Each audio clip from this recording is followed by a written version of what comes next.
Hi, I'm Suzi Dafnis of the Australian Businesswomen's Network. My guest today is Robbie Sefton, a New South Wales wool grower and communications expert, two titles you don't often hear together. Robbie and her husband own and operate meat, grains and wool properties. And Robbie is also the owner of a national public relations and marketing consultancy based in Tamworth. Robbie, welcome.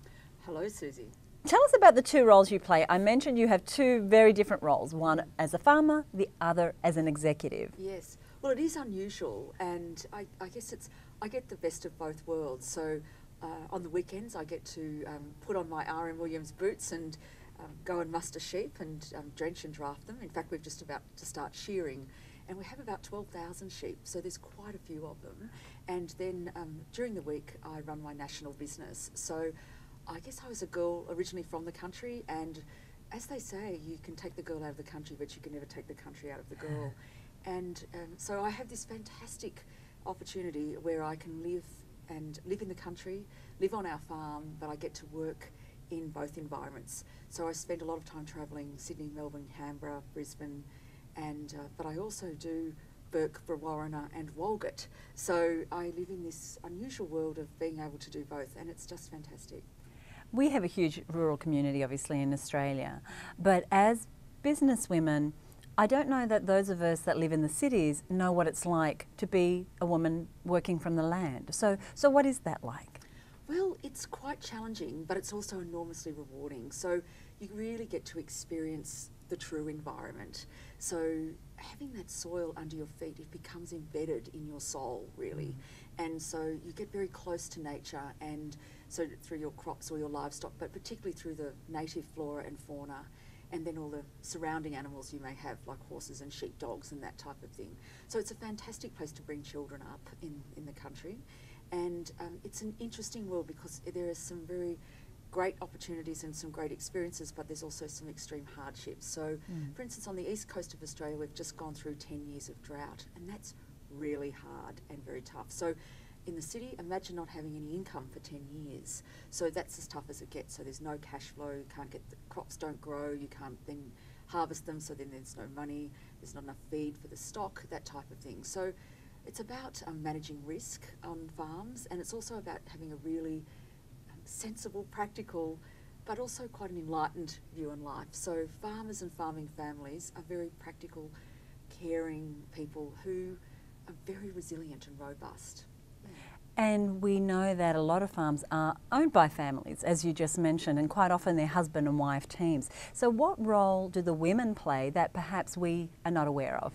Well, I guess in the past we're used to seeing those old photos of women, you know, in their long skirts with their aprons on and tending the children and you know, looking like they're doing hard work, which is what it has been based on. So I guess now with labour-saving devices and things like on the farm and also in the home, it's changed lives incredibly. So just like in an urban environment, women play an incredible role on the family farm. So they are often the quiet, hidden business people on farms. So they're the ones that often manage the books and actually implement all of their bookkeeping and things. Plus they're the ones that are negotiating often with the accountant and the bank manager, managing the suppliers, and then often making strategic decisions with their husbands. So whilst the husbands will often be running the farm and doing the production decisions, the women will often be making the other business decisions. But particularly they're the glue of the family. Now farms are often run by families, I should say, and families often have sons and sometimes daughters running farms, and then the sons often will find a partner and bring that partner back into the farming environment. So then it becomes like a true 2 or 3 generational farms. You hear of people saying, I'm a 5th generation farmer. So it means that that farm's been in that family for 5 generations, which is quite a unique impact. That doesn't often happen in urban environments. No. And so women have to be quite good negotiators. They need to be very aware and intuitive, and they're often the glue, not just of their family or of the farm, but also of their community. So they contribute a lot to the local community. They're often the volunteers. They're the ones that are involved in the kids' sports, and actually not just taking them to sport and standing on the sidelines, but they're running the sports. They're umpiring, or they're in the canteen, or they're on the gate. So they're really active in every aspect of their family's life, the farm's life, but particularly the community's life as well. Now you've taken on a number of leadership roles, some of them voluntary, and those roles have really impacted the rural communities of Australia. Why the passion to take on those roles? Well, I guess for me, I always found that, like being brought up in the country, I always thought it was a privilege, and I've seen a lot of change, particularly some of the challenging times that we've seen, the very tragic fires that we've had in Victoria, the droughts that we've had, as I've mentioned, and I also see the change that women have now got an opportunity to run any business that they like from anywhere in the world. So anyone can do that, not just women, but on farms that really unleashes lots of opportunities for women. So I guess my leadership roles is just to demonstrate that gender doesn't need to matter.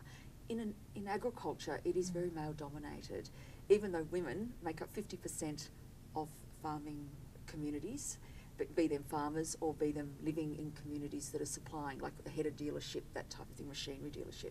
So women are really active, but I guess for me, I was very keen just to, from a leadership point of view, to demonstrate that yes, you can be all of that, the mother, the carer, the farmer's wife, all of that, but you can also be a successful business person or successful in leadership. And it's just about women having the confidence to actually stand up and say, look, I can take on this role of president, be that president or chair of their local community or of something bigger or of their industry association, or it's a matter of actually having the skills and expertise for them to take it on. So I guess I'm a real supporter of people, particularly women, getting those skills and expertise so that they can take on those leadership roles. Very good. I'm going to ask you a little bit of a political question, if you like. We're hearing a lot about immigration. As far as there's two sides. Yes, we need more people for Australia to move forward. Our cities are overcrowded. Where does regional Australia fit in that picture? We have a strong history of people coming from other countries into the bush. So in New South Wales alone, like at the beginning of the century, a lot of the dams, for instance, that are on farms, and a lot of the clearing that's been done on properties had been done by Chinamen. So the Chinese people were living, there were hundreds of thousands of them. And then the cafes, so our culture in small country towns, nearly every country town had a Chinese restaurant as well as a Greek cafe. So we've always had a multicultural community in rural and regional Australia. Probably not as diverse as we have in the cities, and it's certainly not as diverse as it was, or as diverse as it is now in cities. However, I really feel quite strongly that, you know, we all talk about this overpopulation that we could be experiencing in Australia, and we talk about how clogged and choked our cities are, and how tough it is, you know, to drive to work 2 hours to work and 2 hours back. Really tough stuff. Yet we don't hear about regional Australia or rural Australia. We don't hear that there are quite vibrant cities of 60 to 80,000 people living in these communities with all of the cultural, social and economic environmental aspects that city communities have. Like Tamworth, where I come from, for instance, it's a great place to do business. It has something like 13 flights a day to Sydney. It has 4 flights a day to Brisbane. Right. So it has everything that you need. It has surgeons, specialists, a great hospital. It has something like 3 private schools. And with technology, you can run a national business like you do Absolutely. out of Tamworth. Absolutely. And I guess that I really demonstrate that. I travel every week, and I have got a team of 16 around Australia.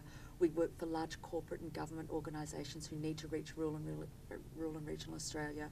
And our team members are just as bright and just as savvy as you'd find in Pitt Street in Sydney or in Collins Street in Melbourne. So it's not, people aren't all hayseeds, they're not all slow and dang-a-dang-a-dang. So there's actually a vibrancy in the bush that's a different pace, a different pulse, but there's certainly a lot of opportunity to be very innovative. And you can actually think out there.